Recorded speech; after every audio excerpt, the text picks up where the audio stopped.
And welcome back, folks, here to the Michigan Insider on the Big 1050 WTKA, online at thebig1050.com, and a special edition inside the TMI studio. The folks are on the 24/7 Sports and MichiganInsider.com, as we typically do when we have an in-studio guest. We move to the sports desk and welcoming back a frequent guest, much to the surprise of a lot of people. Michigan Athletic Director Warde Manuel is with us this morning. Warde, how you doing? I'm doing good, Sam. How you doing? Hey, man, people thought you were going into hiding. I don't hide, man. Listen, you can't hide. My student athletes and coaches can't hide. I don't hide. I don't, when stuff gets tough, I don't sit in the corner. I come out when I come out, and get work done and do what I need to do. Yeah. So full disclosure, this was an interview not in response to recent reporting. This was an interview scheduled weeks in advance in sort of the aftermath of the Dusty May departure, but it just so happened to also be extremely timely given the recent reports. So we'll just dive in right there, Warde. I mean, the published reports say that there is expected to be a result. I don't know if that's a verbal report, a brief, an actual written report from the Jenner Block investigation into the culture at the University of Michigan. And that based on that your job is in imminent danger. Question to you is, A, have you seen or been briefed on this report? And B, has it been communicated to you that your job is indeed hanging in the balance? I have not seen the report. And I'll leave it up to the president and to determine whatever he'll release about the Jenner and Block report. But I have not seen it. And as it relates to my future, what happens in this world is that for whatever reason, people decide to put things out there about what the future is going to hold. I don't know, Sam. I think I've been fired by social media 3 times in my 10 years here. I just moved through it, man, because to me it's nonsense, and it affects, more importantly, it affects my staff and my family in the way that things get put out. And so the statement yesterday I made when I was contacted by a reporter was simply a reaction to calm things down. Like, don't believe everything that's out there in the world about what people say. I don't know what the future holds. People say, well, the feedback I got was, well, people were stuck on the word near future. That's because I don't know what is going to change, what's going to happen. I know what today is. I know what tomorrow's going to be. I know what I've been told and talked about. And that's all I'm going to do is move forward. So there was no hidden connotation to the right now, and that's it. Because to parse that's what a lot of people see. Clearly he's signaling that. It could, listen, it could happen. I don't know. I don't know what the future is going to be as it relates to how soon and when. I have 4 years left on my contract. I like to live a longer life. 4 years is near. It's the future. I mean, it's all of these things, man. You can't say, you can't say what you say without people trying to parse every word in terms of the knowledge. I don't know what the future is going to be and how long I'll be in this position, but I do know that I'm here today, and I do know that I'm going to be here tomorrow, and I do feel confident in the things that I have done here at Michigan, not for me, not for Warde, but on behalf of the University of Michigan, our student athletes, our coaches, our staff, our fans, our donors, to drive success with our student athletes academically and athletically. And I think if you look at the things that have been accomplished over the last 10 years that I've been here, I'm very proud of what we've accomplished. And so for me, it's I continue to do the job, Sam, and I continue to do the best that I can do for the University of Michigan in this athletic department. So, again, to go with what they say and to see if it Who's sort of they? jives. Social media? Well, it's several different reports have said that you are anybody named in that, or just no sources. It's just sources, just right? Sources, confidential. Correct. That you are actively engaged in buyout discussions. So, question is, A, is that true? Have you, and if not, have you even informally been approached about the topic of a buyout? Has that even come up in conversation? Sam, I've had several conversations over the last 6 or 7 months about the future and things that have happened and different opportunities and different ways that things could go. There's no doubt about it. I'm not going to hide from that conversation that occurs. But as it relates to, where things are going to go, I'm not 100% certain yet. Mm-hmm. And so, part of this is those conversations happen. Things, are discussed along the way. But it's not taken away from me doing my job and what I need to do to help us drive success. And so how all those conversations come together and when anything's going to be announced and all that, I can't predict that. Yeah. So I guess what I'm trying to do is to draw a through line from what you're talking about, which sounds like this has been sort of an ongoing topic intermittently. Sure. Yeah. And what people are saying, like, oh, well, he was just presented with a buyout, he's expected to accept. Is that language that people are applying to the right now and the seriousness, the sense of urgency as far as buyout is concerned? Is that correct? Is that the correct way to look at it? Or is that embellished? I don't know if it is the correct way to look at it, or if people are hoping. I got you. Amongst hope that some kind of way those who don't want me here are saying that this is happening. I can't respond to everybody reaction. Mm-hmm. To me, a lot of it is people who have zero knowledge of what's going on are talking about things that are happening. Mm-hmm. And if it happens, it happens. Mm-hmm. But if it doesn't, then people go, well, I was told that, and confidential sources told me, and I wish we got to a point in this society where people would actually put their names to things. Mm-hmm. I did yesterday. Mm-hmm. I didn't say, hey, say it's a confidential source.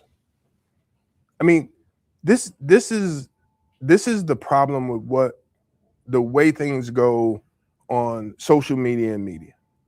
I'm gonna react to everything that's a confidential source, and I don't feel obligated to do that. So what you've seized upon several times here is, whether it's you, I'll call it the admin. I'll call you guys a body, that you might have different responsibilities within leadership, but you're Michigan athletic leadership. Yeah. There's an incongruence there, Ward, where I said this earlier. I don't expect leadership of anything to be a monolith. You want there to be challenging of your ideas, right? Sure. 100%. You don't want just yes people and naysay and people that will just co-sign everything you do. But within the framework of that sort of constructive disagreement, you're pulling in the same direction. Doesn't feel like that with leadership when it comes to Michigan athletics. And so let's say that this report comes out, you make it through. How is there coherent direction, not from you individually, but from leadership collectively, when you're so obviously pulling in opposite directions? What do you mean by pulling in opposite direction? Because you made reference to sources who are putting out things about you and about your future who clearly don't want you here. So it's not like all of a sudden, if the results of the report say, well, he's not, there are no fireable offenses in here, they aren't going to go say, okay, well, we want to keep Ward now. Right. So how then is there coherent direction collectively moving forward? Yeah, Sam, it is in any organization, and this is, whether it's the athletic department, the university, any aspect of the organization, there are going to be differences. There are going to be differences in the way what people think should happen, conversations. And you're right. You want those to happen so that we can move forward. So people are sharing their ideas and we can move forward. What has tended to happen at different times here is that people try to pull apart and try to rip apart for personal reasons, whatever those are. And that doesn't make us stronger. Anytime you start to rip something apart, it weakens it, and it makes it a weaker effort at what you're doing. So within athletics, I feel that we are moving forward through challenges and through successes. Listen, I don't want people to think this has only been about challenges. We've moved forward. We've had great success. We've celebrated. We've dealt with issues. Those are the things that you do within the organization and that I want to be done. But it's certainly at times been challenging because of how sources and others outside of athletics have have tried to put this in a particular way. And that I battled through. But part of this whole thing, Sam, is, and I'm sure we'll talk about Dusty and talk about it. It's challenging. And at times very frustrating as a leader to have to deal with it. And that's the question. People say, well, they've had a lot of success. They've done a lot of things, but Warde at times seems frustrated. Yeah, absolutely. 100%. You get frustrated by a lot of the things that are changing and the stuff that is out there, and then you get frustrated by some of the internal politics that you have to deal with. That, as I've said to people, I can deal. We are in competition in the Big Ten and nationally. I could deal with it when it comes from the outside, but it's when it comes from the inside that bothers me. And so I work through it, and it's another challenge that you face. So given those challenges, look, there's a certain aspect of your future that is controlled by the people you report to. But ultimately, I report to the president. Yeah. Okay. Yeah. So the person that you report to. Yeah. But ultimately, your future is determined by you. Sure. So why, given all of the challenges increasing in their frequency, it seems, why continue to do it? Because I love this place. My blood, sweat, and tears are somewhere in Michigan Stadium and on the fields of play and in Schembechler Hall and on the track 3 degrees from here. I've been a part of this place for 40 years. 40 years, since 1986. I have a deep love for this place. And I want us to be great and to continue to drive success. And so if it's up to me to face the challenges that I face, to help the student athletes, the coaches, the staff to be successful, then that's the challenges I'm gonna face. Nobody said this job was gonna be easy. And whenever I leave Michigan, whoever steps in here next shouldn't assume Michigan is easy. We drive success every day. We want to win. I want for our student athletes and our coaches and our staff who put so much time and effort into it to win. That's not easy to do. We've done it. The best run in 10 years in Michigan athletics, 95 conference championships, 4 national championships, number of individual championships, academic All-American, over 4,000 Big Ten academic, all Big Ten. That's not easy to do. It takes work. You don't do all of that, Sam, if you don't love the place. And people who want to always blame never want to give you credit. And to a certain degree, I want people to understand that I don't need the credit, but I'm actually not going to stand idly by and let people say, all of this happened despite Warde Manuel. That's crazy. That's crazy. So in my opinion, it's about a deep love that I will always have for the University of Michigan, that I battle through this and do what I do because I want us to be great. And if it takes me having to deal with situations and external and internal politics to put Michigan in the best situation, then I'm gonna work to do that. That's me. I'm not gonna run and hide. It's just like a game. You're playing the game. Things happen in a football game, a basketball game, all these different games we play. And I don't want people who are not going to step up to the challenge on the fields. And they don't want me as the athletic director to only step up when we're doing well, but not to be in the battle when things need to be fixed and you got to do hard work to continue success. That's because I love this place. Right. All right. So it sounds like when it comes to you say you report to the president, is it right to conclude that he makes the call on your future? And if so, what has his communication been with? I don't know if he's given you any assurances, but what has his communication been with you recently, especially in light of the reports? If you can share that. We've had great conversations.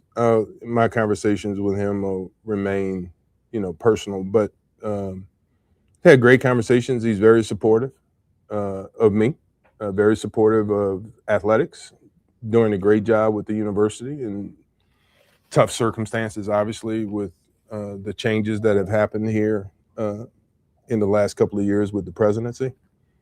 But he's been great. I mean, we had a great relationship when he was chancellor. We sat on the executive officer team for 8 years before he became president, interim president. Now he's president. So, but we've had great conversations.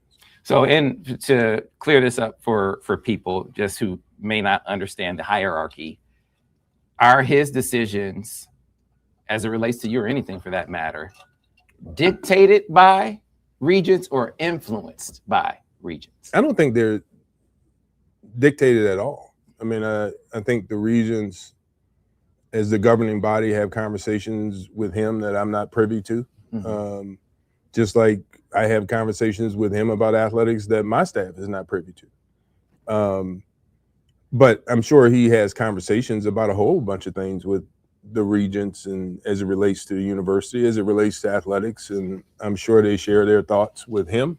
But I report to the president. The president makes the call on me and any direct report that he has. He reports to the Regents. The organizational structure is the Regents. The president reports to the Regents, and us as executive officers report to the president, and the president has the final call. Yeah. So you made reference to your record, and this in many ways is a referendum talking about this investigation, as much as they're talking about the culture of Michigan. It's a referendum on Warde Manuel. Sure. And on your record here. It definitely feels that way. That's what it is, right? So as you look back and you assess the things that you've done, I mean, you certainly have your supporters who will cite the unprecedented level of success championship-wise, and student athletes graduating, and you've done all those things.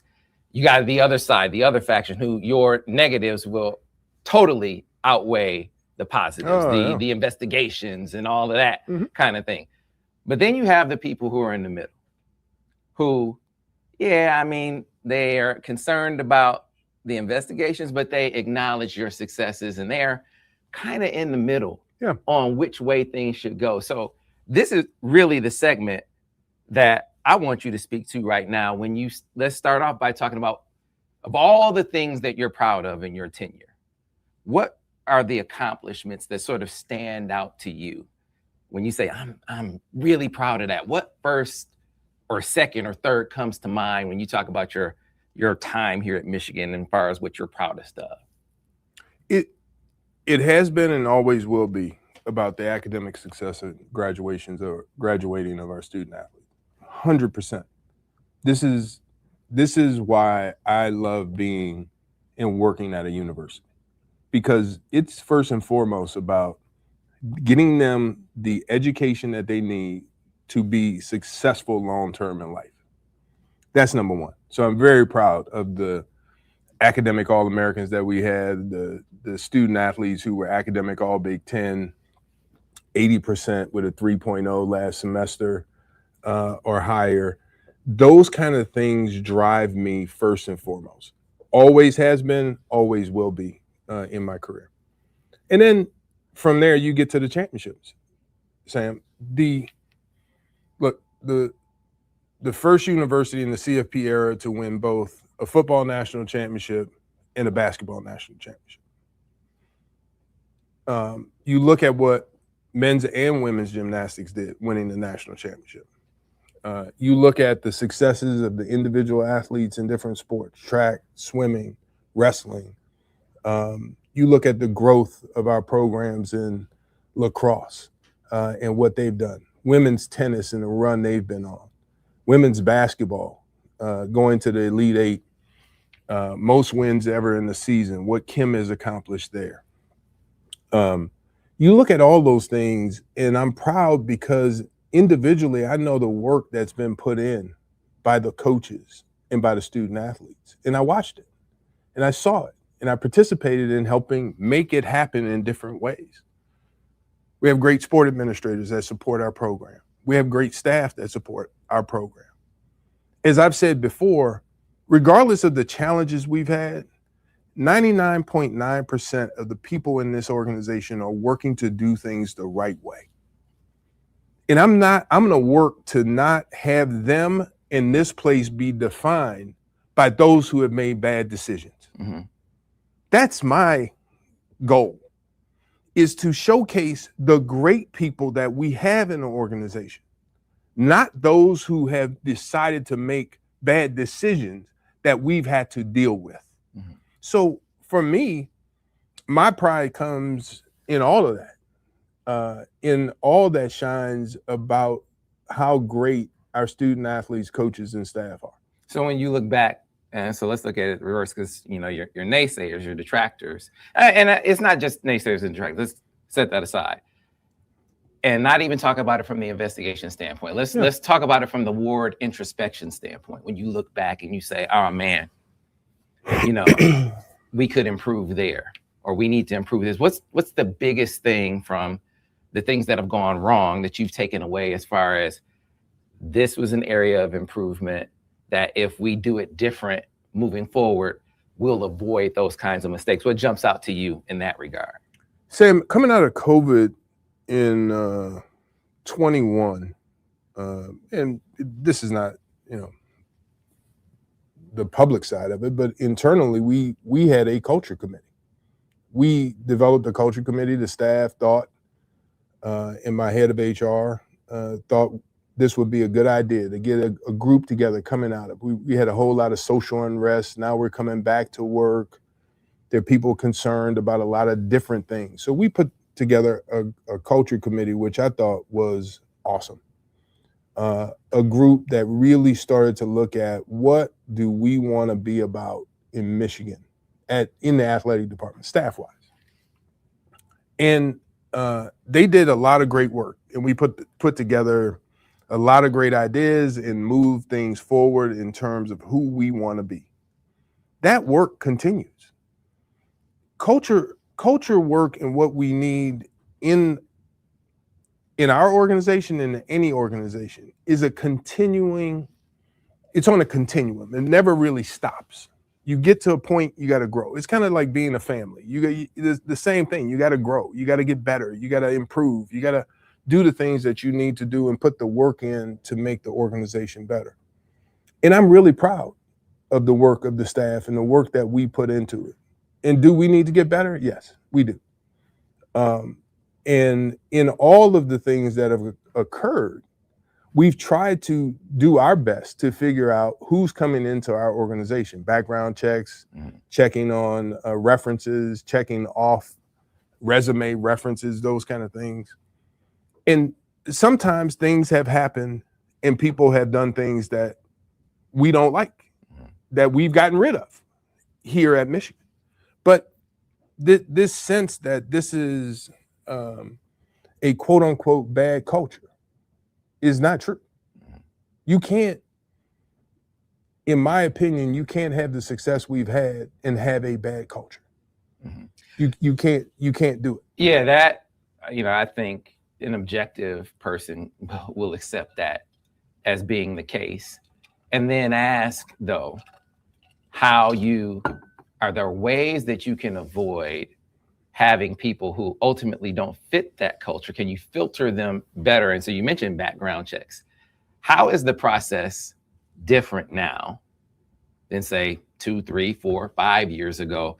And with the process now, catch some of the behaviors or some of the people that have turned out not to fit your culture. So from Connor Stallions to Matt Weiss to even Sharon, is there a background check process in place that have filtered any of those guys out? Or is there an inevitability to it that, you're going to get some people in that just don't fit who you are once you're actually around them for a period of time? I have not yet found and have not yet been promised by any background check firm that you can isolate and clean out 100% of people who will eventually or decide to do something. I've not found it. Nobody's ever guaranteed it. If somebody out there knows, then let me know.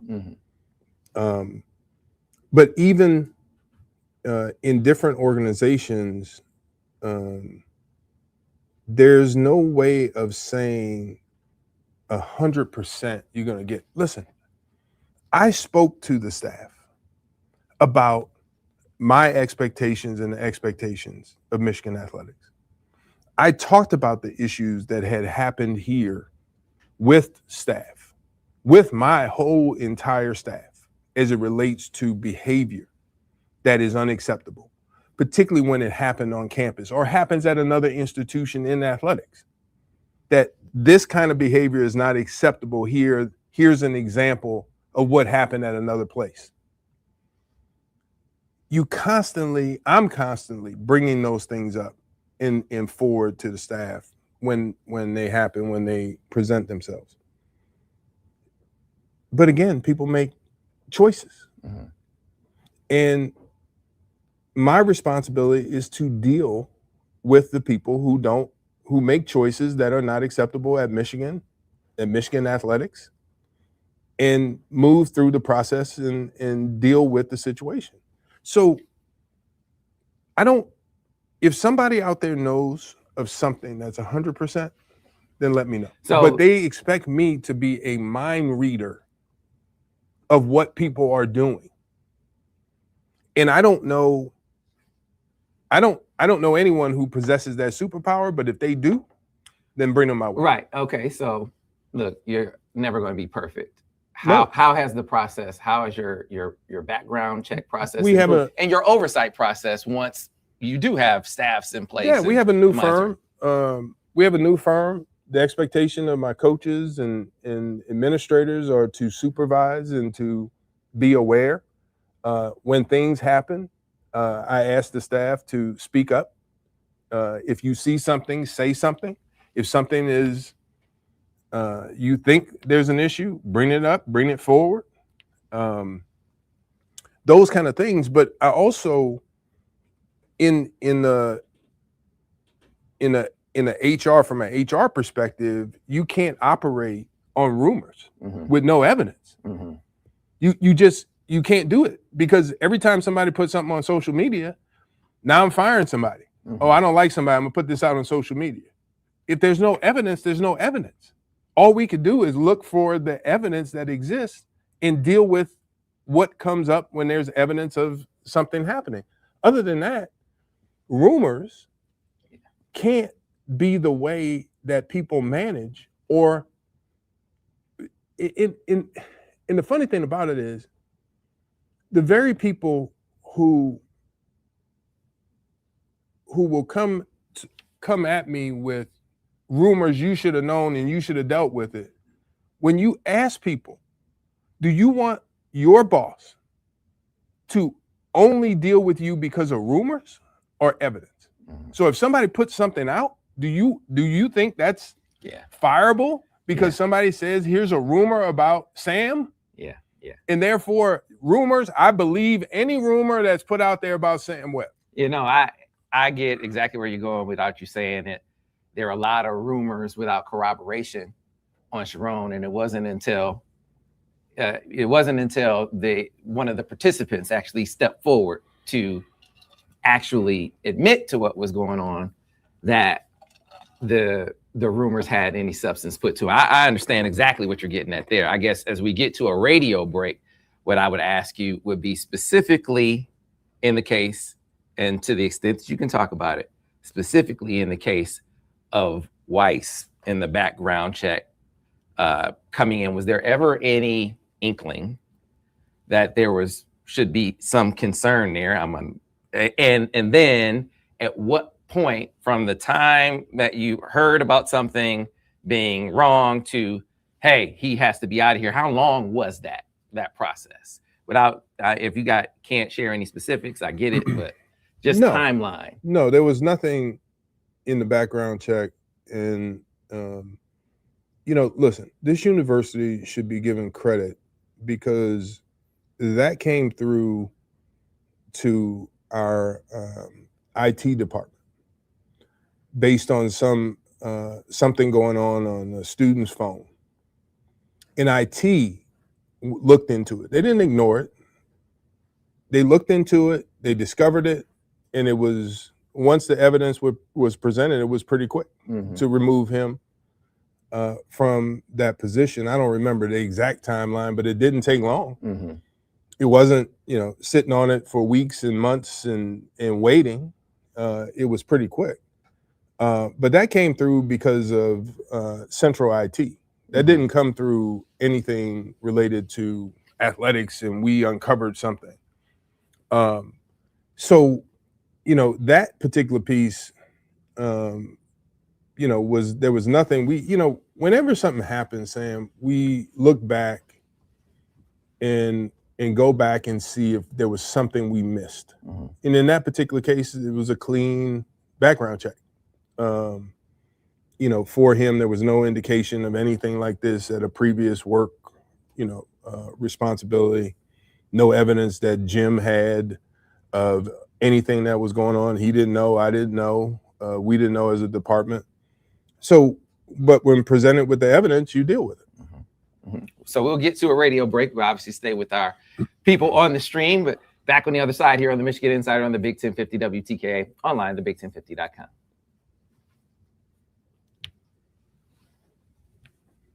So as we look at Warde, we can kind of continue the conversation here. As we look at the process of your coaches and how they sort of administer discipline or monitor their staff, what is the oversight process for you? Is there like a sports administrator for every sport that reports to you? What's that sort of hierarchy like? So we have, sport administrators who are responsible for the different teams, along with the head coach's responsibility for their staff, for their players, the student athletes. And those two individuals are responsible for those sports. The sport administrators handle, whether it's the budget or the scheduling or issues that come up, with the sport. And then when issues need to be brought to my attention, they bring things to me and to my attention. The football coach, men's and women's basketball, hockey, those coaches report directly to me. Gotcha. With sport administrators for those sports. And my expectation, though, is that if there are any issues that the head coach is talking to either their sport administrator or directly to me about any issues that come forward with staff or student athletes. And I don't have any reason to believe that any of them have ever withheld information from me related to some serious, issue on the team. So is the head coach reports directly to you? Is the sport administrator sort of the check of the head coach? Is that how that works? In the sports, other than the coaches that report to me, yes. Okay. Yeah. They actually supervise those coaches, report directly to those sports administrators. Mm-hmm. Mm-hmm.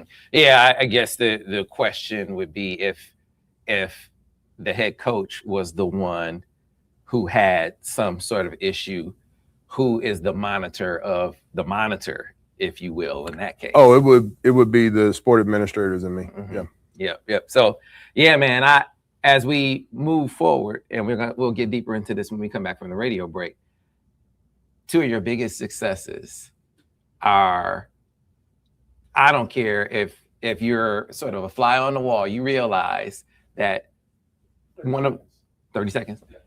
Two of the biggest successes you had, the retention of Jim Harbaugh and the hire of Dusty May. And there has been an attempt to downplay your role in each one. We're going to get into this on the other side as we come back from break. But these are two sort of occurrences that I want you to dig into the chronology of, to break them down, and then we will get into their departures.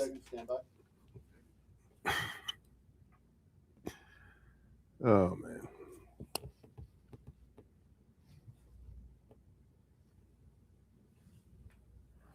And we are back, folks, here on the Michigan Insider on the Big 1050 WTKA, online at thebig1050.com, and live on all the streams on the Michigan Insider YouTube, Facebook, Twitter channels. Appreciate you joining us, and follow us over on the michiganinsider.com and 24/7 Sports.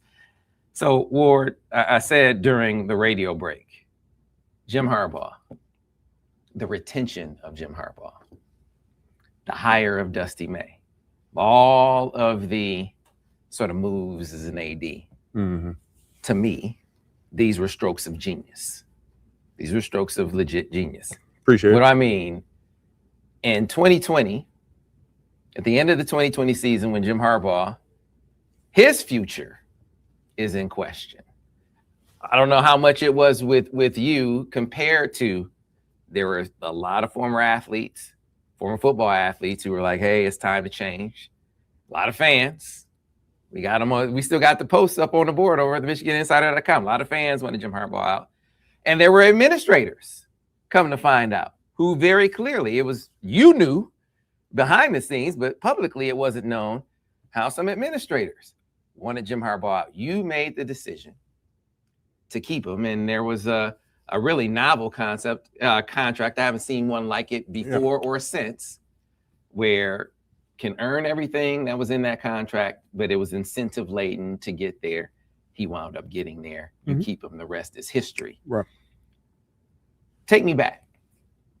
And, I want to be succinct with this, but I think it's important to, when we talk about retention, to have this conversation. Take me back to your thought process and how you presented that to your leadership core. And what was the response when you decided to do that? Because ultimately it worked out. Yeah, I mean, I think that's one of the first times where social media said I was fired, right? And listen, many fans I also have a lot of emails that I kept and text messages from that time who don't remember that they wanted Jim gone, particularly after his success. I've known Jim since 1986, since I was a student athlete here. He was captain of the team.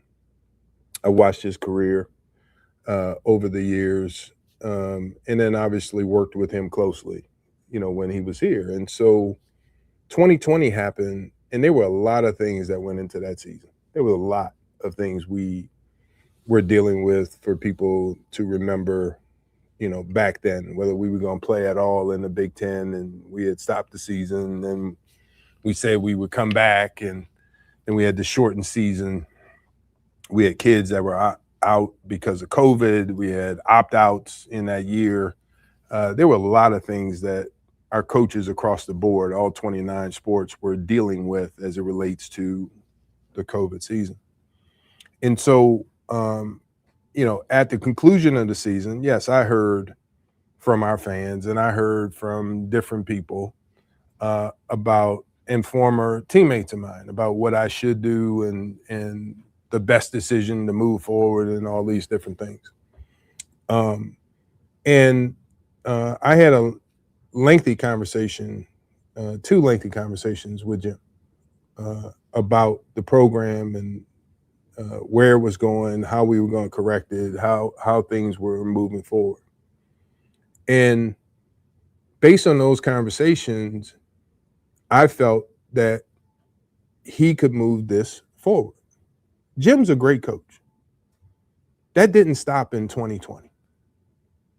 He's a great coach, and he's proven it. He had gone to the Super Bowl at the 49ers, what he had done at Stanford in terms of that program. We hadn't beat Ohio State, in his tenure up until, 21 season, I think. But was really and is, I think, a great coach. And so we came up with this, solutions, not only with him, but with staff and with changing in terms of the defensive scheme in particular, changing some staffing. But ultimately, Jim and the student athletes get that credit for putting in the effort and the work to showcase what he can do as a head coach again, and to showcase what Michigan can do in terms of success on the field. And so for me, yes, it was an internal battle to a certain degree to get people to understand my belief in him and where this program could go. And so that was something that I took on again because I believed it was in the best interest of the University of Michigan and our football program. Mm-hmm. That was it. Mm-hmm. And I wanted the success and he wanted the success.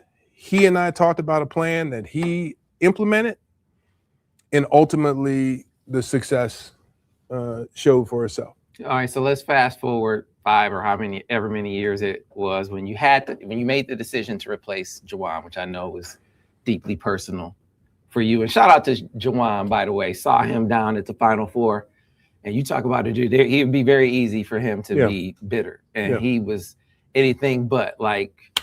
Obviously happy to be there with his teammates, happy to support Michigan, but everyone he saw, I wasn't unique in seeing. He was like, "Hey, how you doing?" He was like that with everyone. Great man. So shout out to him. But you made the decision to replace him. Yep.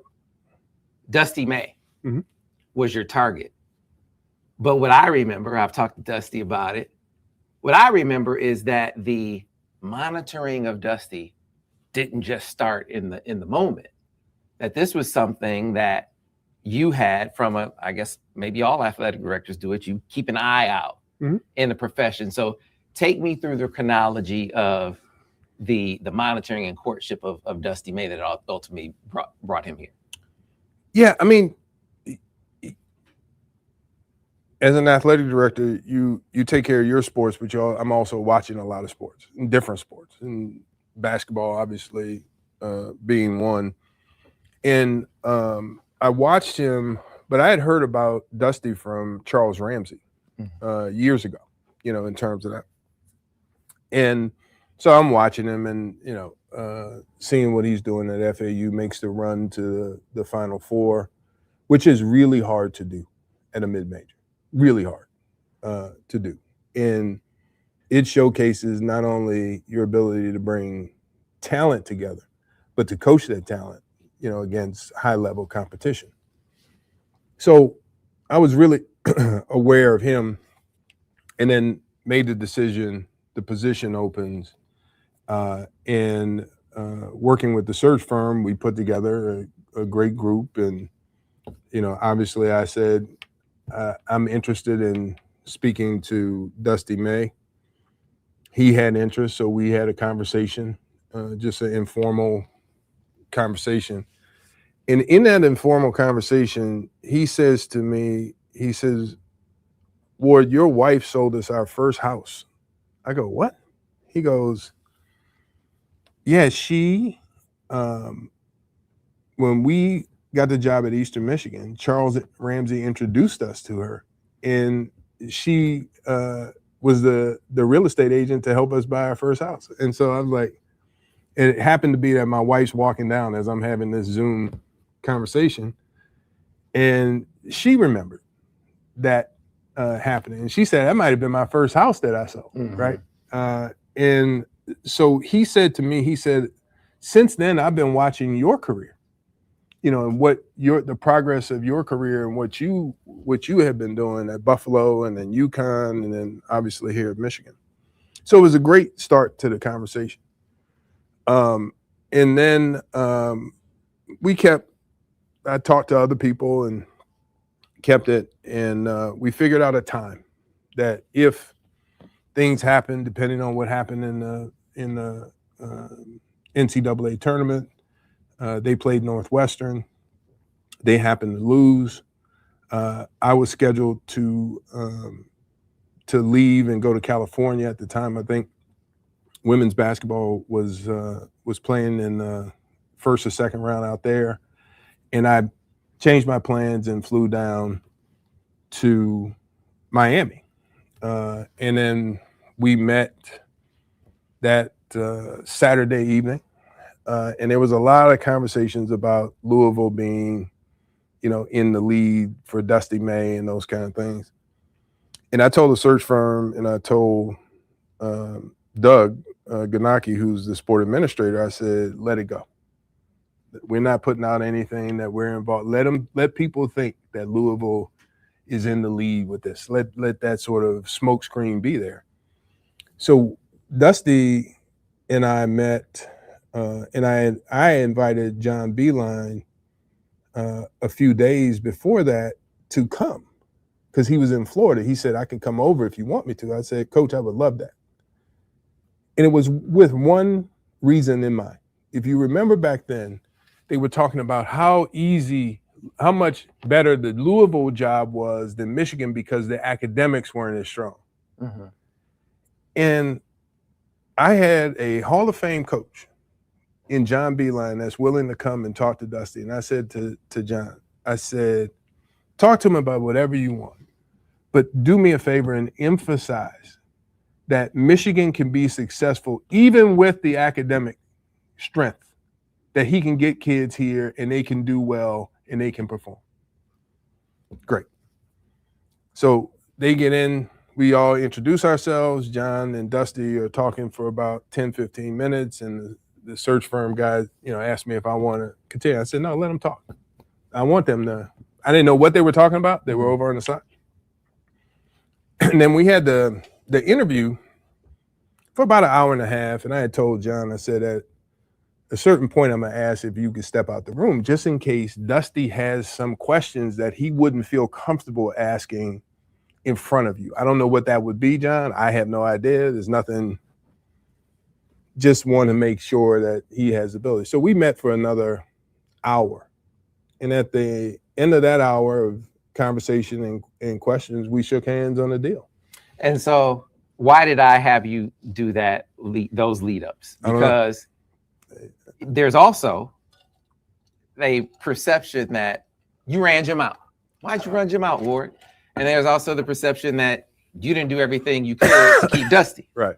Right. So I think this is important background to lead into these questions. So as you look back on the departures of those two magnificent coaches, right? Mm-hmm. Is there anything that you look back on in retrospect, you say, man, there's something I could have done different to keep them here, or were the opportunities put before them such that there was nothing that was going to keep them in Michigan at that point, starting with you?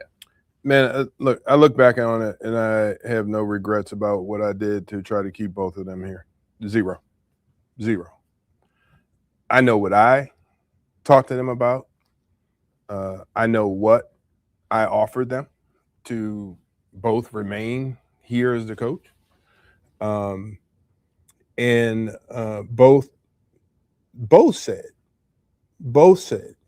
that they wanted the opportunity to go and coach professionally. Now, I've seen the craziness, again, people send me stuff on social media, that I told Dusty that I'm not giving any more money to NIL, and if he wants to, he's got to put in his own cash. Like, what? That's, first of all, it's against the rules. Second of all, is the dumbest thing I've ever heard, right? But these are the kind of things that people just put out there that are just with zero evidence and ridiculous things that then people roll with and believe. Oh, it must be true. That's why Dusty left. He didn't like Warde Manuel, blah, blah, blah, blah, blah. And people don't believe what people say. And I've had the personal conversations with them. I will tell you, in both cases, I'm happy for both of those men and what they're doing in their careers now by their choice. Secondly, I'm happy both came to Michigan. They left us far better than we were when they arrived.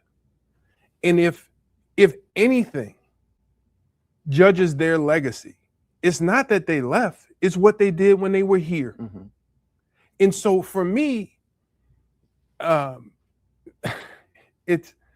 laugh because I don't get the credit for what I did when Indiana came. I don't get the credit for what I did when North Carolina came. But I get the blame when they make a decision that they want to make. There's no guns put to people's heads. There's no me telling somebody you have to sign this, or if you don't sign it, I'm firing you. What?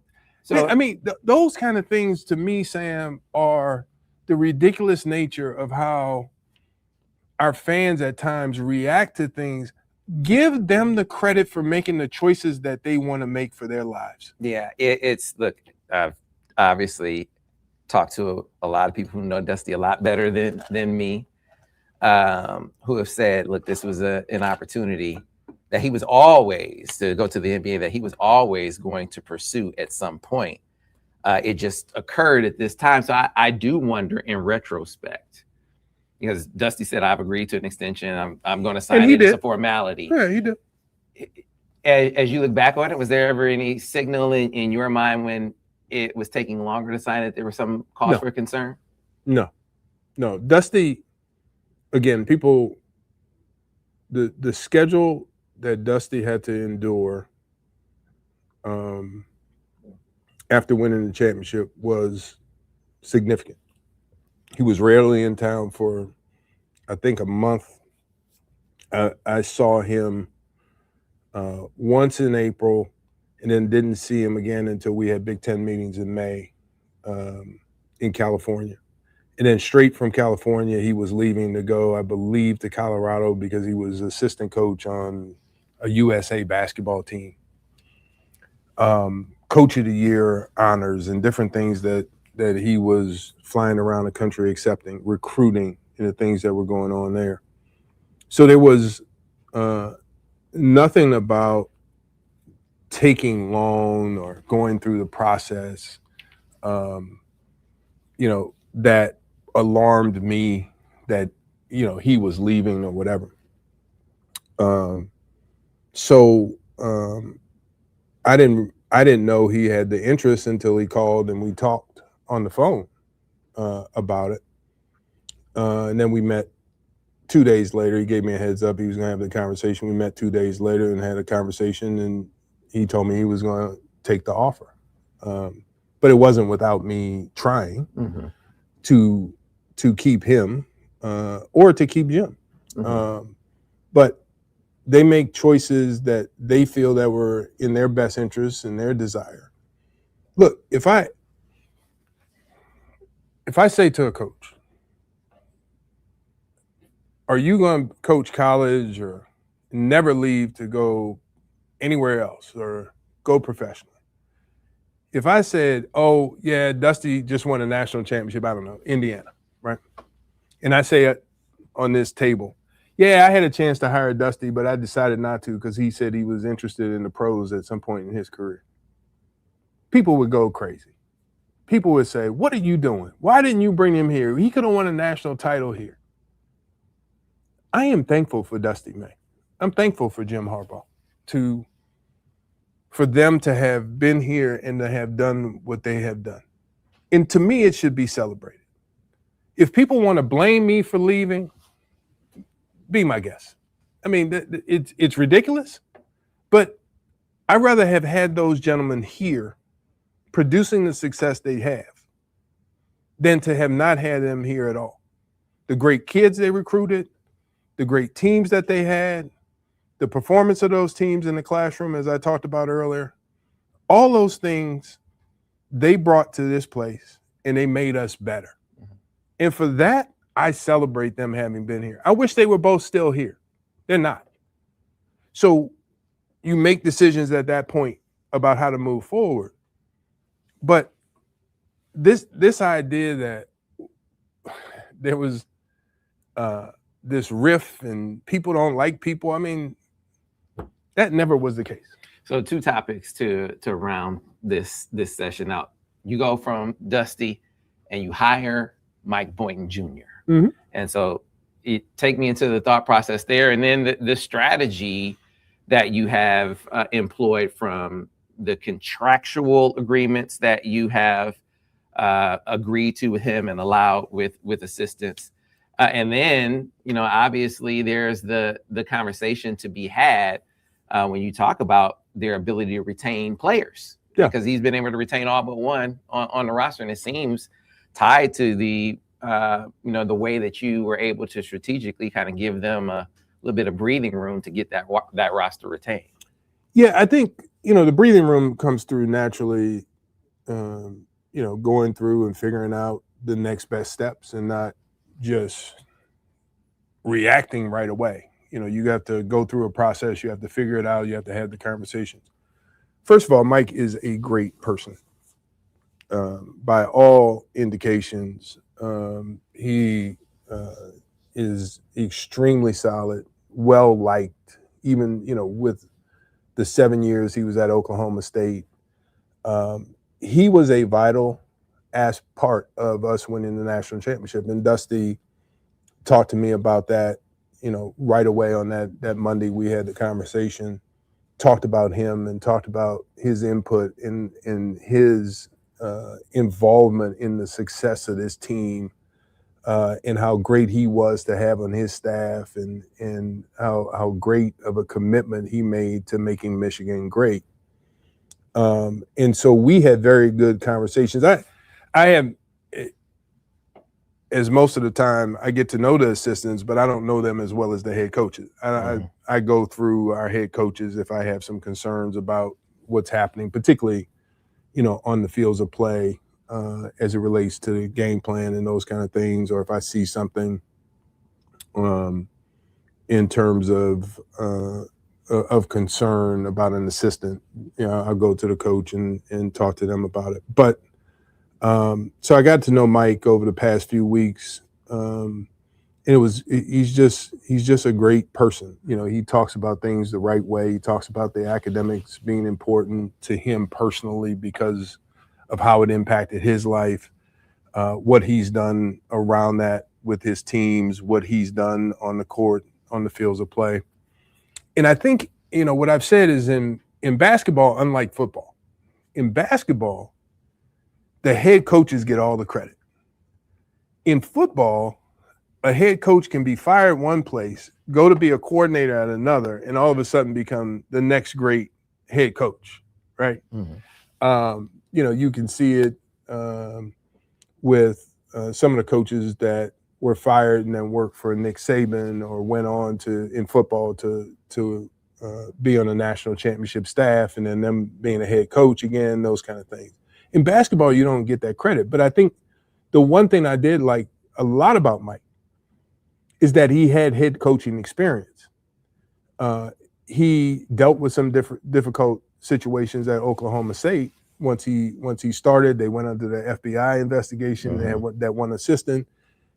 Then he recruits the number one player in the country who happens to be down the street at the Pistons, Cade Cunningham. And then COVID hits in that season.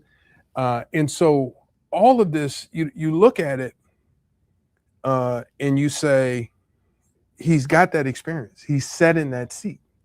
We have him here. The players loved him. To a person, the players loved him. I spoke with 3 of them directly, had a couple of texts from different players. I spoke to 4, sorry.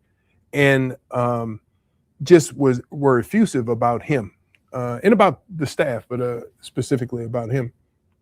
And then it shows up in the commitments that they made. First starting with Trey and then Elliott and then, on down the line, the commitments that they have made to want to stay and play for him. But the contract is one that really gives him an opportunity to showcase and show what he can do, given what he did at Oklahoma State in terms of record, not personally, but in terms of record. And so it gives the ability for him to earn that extra year and maybe another contract, right, is what I told him. Like, look, in my career, I did this when I was at UConn with Kevin Ollie, when Jim Calhoun got injured and decided to retire. And I did a similar thing with Kevin Ollie by giving him a 1-year contract. And then by December, I gave him a full contract. And then a year later, he wins the national title. So I believe in Mike. And the contract was written in a way to show that I believe in Mike, but to also showcase his ability to earn it long term and not just sort of step into the seat. And I believe he will, personally, sitting here today. So key to his success and any of these coaches in this day and age, I mean, NIL is an omnipresent thing. It was something Dusty sort of made reference to. He's like, and talking about not having to recruit, not having to fundraise. It was a big deal. That's a big part of the job for coaches now. So the question to you, Warde, from an administrative perspective, what are some of the things you have done or strategies that you guys are employing collectively to sort of mitigate that? You're always going to have to fundraise, but there's an over-reliance on a declining resource. There's a paucity of millionaires and billionaires that support campuses, let alone athletic campuses. Right.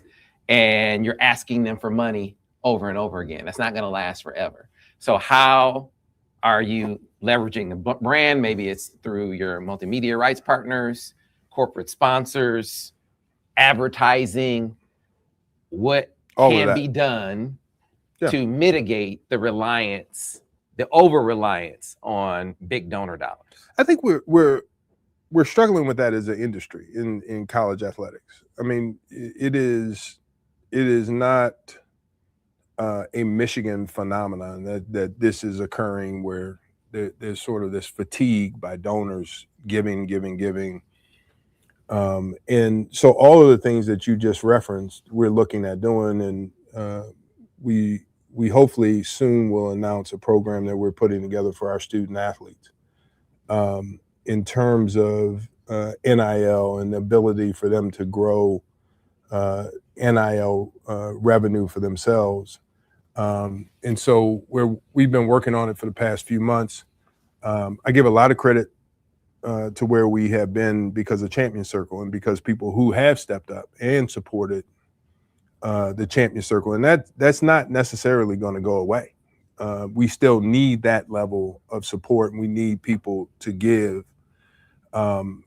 to Champion Circle and to the NIL initiatives for our student athletes so that they can come to Michigan and do that. But we are also doing things with corporate sponsors, with looking at different ways from a ticket sales standpoint, different opportunities that we can work with our student athletes. There are more and more of these games that are put on by third party to provide NIL, working through the CSC and the process and the things that we need to do to really get the revenue and the resources to the student athletes that they can earn in their NIL activities. And so it's an ongoing process that we're evolving and continue to evolve as we started back when this all started, when NIL began. But it's growing at a significant rate. There needs to be more transparency in the system. We need to make sure there's some protections for the student athletes, particularly. There's a lot of great agents out there, but there's some bad ones that are taking advantage of our student athletes that we try to help them understand. But there's a lot of good in the revenue share that we're providing to the student athletes and the NIL opportunities that student athletes have.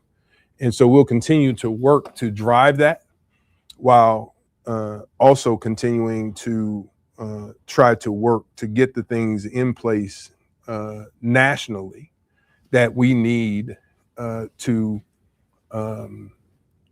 make it less of a need for people to quote unquote fundraise for NIL. So two things in closing. Within the Big Ten, Ward, there seems to be programs that are more aggressive with the utilization of their multimedia rights partnerships and trying to have that be the funding source, the primary funding source of NIL. But that was something that Nebraska just got kind of flagged for, whereas others seem to have done it more successfully. Do you have a sense of whether that is going to be a big component of the answer, or is it just going to be a component of the answer? I think as it grows, as we figure it out, you're right about what Nebraska just went through.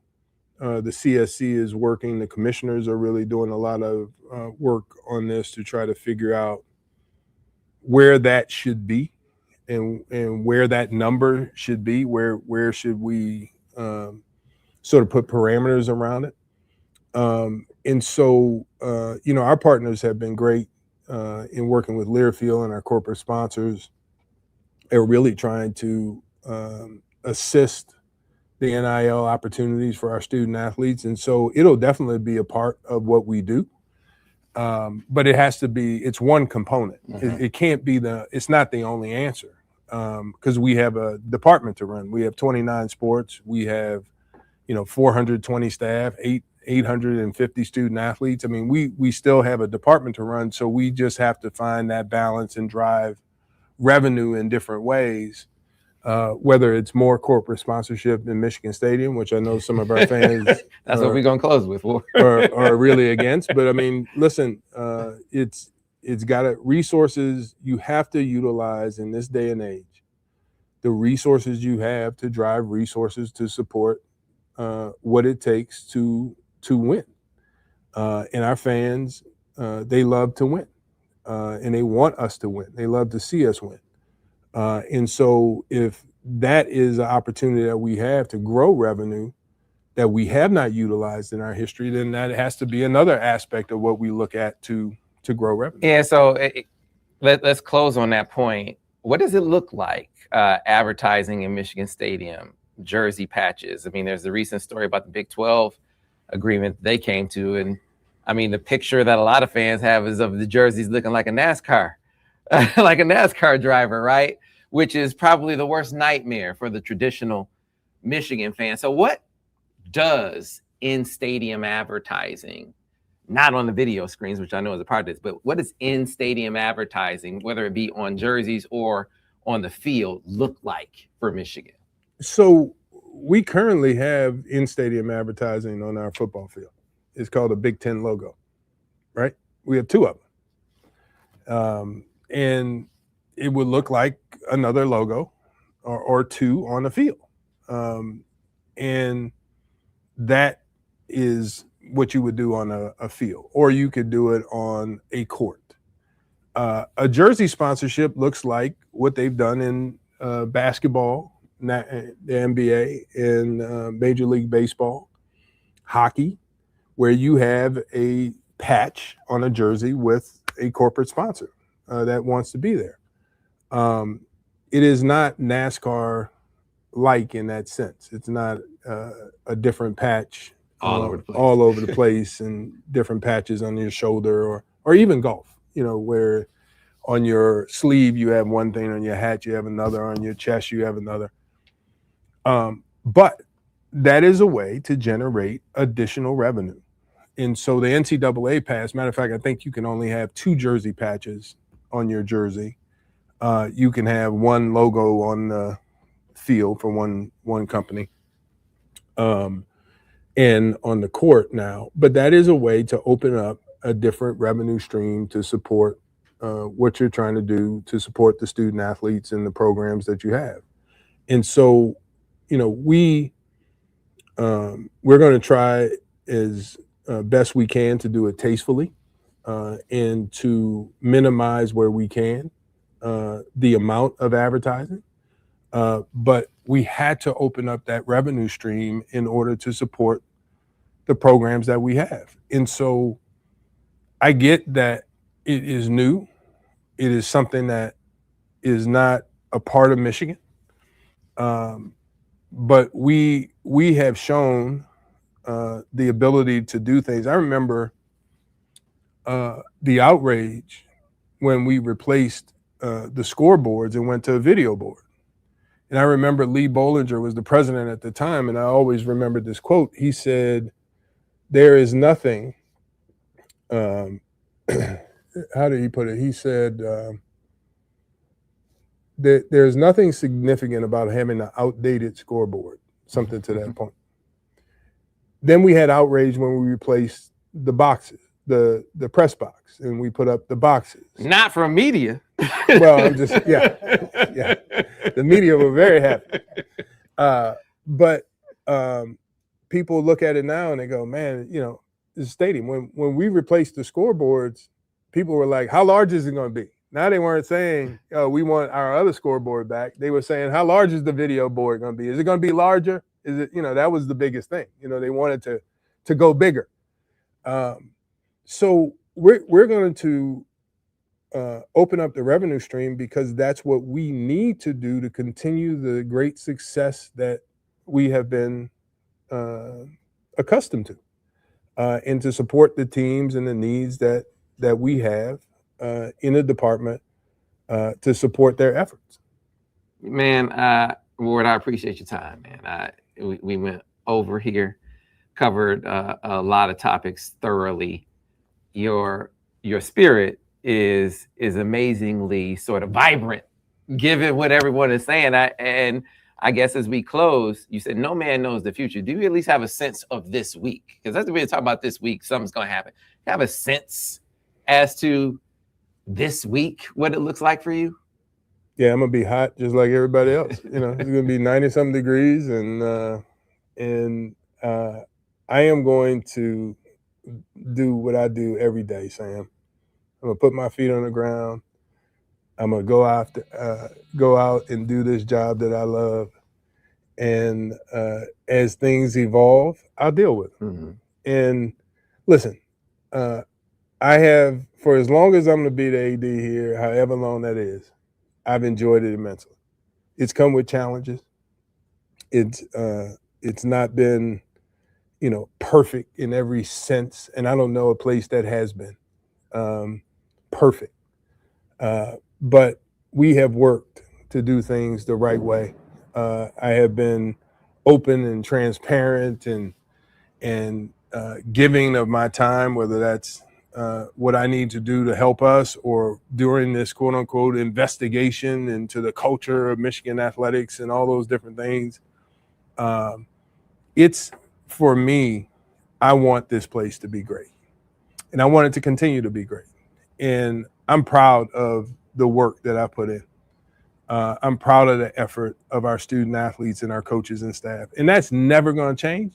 And so my mentality when I wake up is to understand that, and understand the value for these student athletes in particular of being here at Michigan and giving back to them what I was given as a student athlete here in two sports.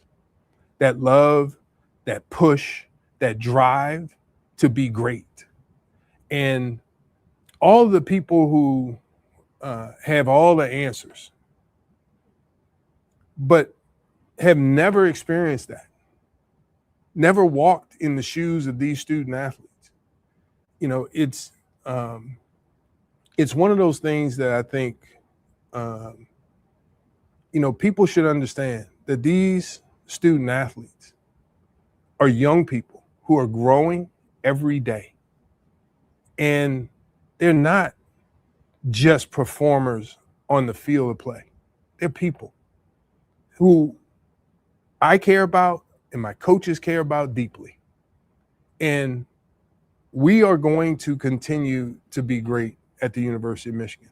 That's the only way that I know how to do it. And so I don't wake up lamenting and concerned and, oh, some people don't like me, so I'm not going to, I'm going to not do the job that I'm asked to do. I'm going to do it 100% and give my effort until I or the president say, time to move on. And when it's time to move on, I move on, and I'll continue to do the things that I do in life to drive my success for my family and success for whatever I'm involved in. Well, Manuel, appreciate your time, man. Thank you, Sam. Thanks Appreciate for you. watching a little overtime on the radio. So back to your regularly scheduled program on the Big 1050 for the rest of you. Thanks for watching on the stream. Be sure to check it out over on the MichiganInsider.com on 24/7 Sports. Until next time, you've been watching another edition of the Michigan Insider on the Big 1050 WTKA, online at the Big 1050.